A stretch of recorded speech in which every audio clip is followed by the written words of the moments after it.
The Jukes family. The Jukes family was propounded by Richard Louis Dugdale. He was an American sociologist and stenographer. So the Jukes family, it is not the real name of the family that was studied by Dugdale. It was just a pseudonym, a fake name, a false name, or an alias in order to protect the real family. So it is a pseudonym of a family from Ulster Country in upstate New York. So the Jukes family, meron siyang anim na daughters. Those six daughters, they are all illegitimate. One of the daughter is a woman named Ada Duke, or also known as Margaret Ada Duke.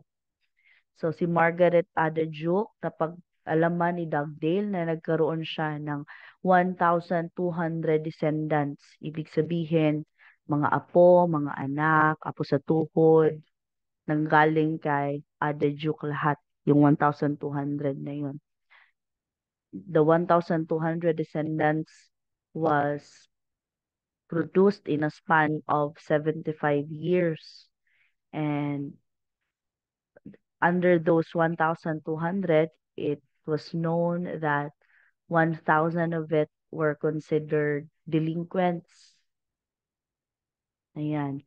And in the 1,000, there are 280 that are paupers, mga beggars, 140 criminals, 60 yung habitual thieves, 30 yung mga prematurely born infants, 7 daw yung murderers, 50 yung prostitutes, 440 contaminated with sexual diseases, and 30 were prosecuted for bastardy.